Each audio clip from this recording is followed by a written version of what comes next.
So, two films left from Marvel Phase 1 for me to review. We've got Captain America and Thor.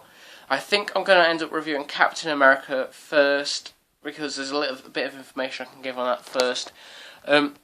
Random fact about Marvel films: the only person to appear in more Marvel films than Samuel L. Jackson and Robert Downey Jr. is Chris Evans. Now, despite only being Captain America twice, he has actually been in the Fantastic Four as Johnny Storm, so he's actually only the first person to play two separate characters from Marvel, which is quite odd. You can tell it's him when you watch, after you've watched them both, but you wouldn't realise until afterwards.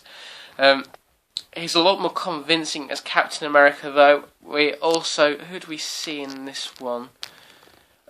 Hugo Weaving is the Red Skull in this one. Now, the Red Skull is the main bad guy in Captain America universe.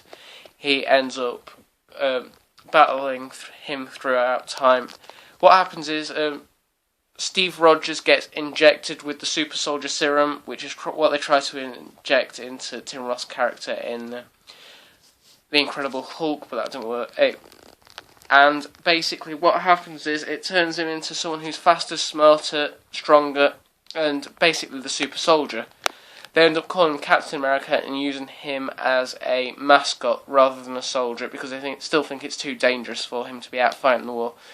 Now, Hugo Weaving, as I've mentioned before, he was in The Matrix and the Lord of the Rings trilogies.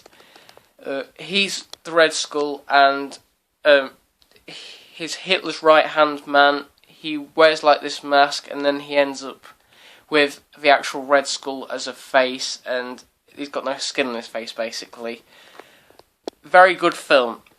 It's definitely one of Marvel's strongest ones. I'm going to have to give it an 8.5, similarly to how I gave Iron Man 2 8.5.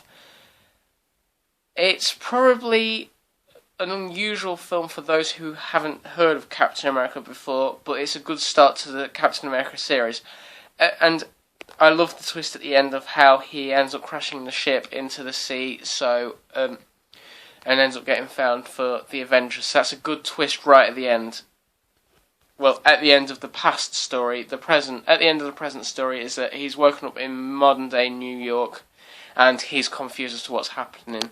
Should be interesting to see what they do with the second one, who the bad guy will be, and who the supporting cast will be. Obviously, Samuel L. Jackson made an appearance in the first one right at the end, so it'll be interesting to see whether or not he makes an appearance in the second one, which you would presume that he would do with Captain America being a member of the Avengers and Nick Fury basically leading them.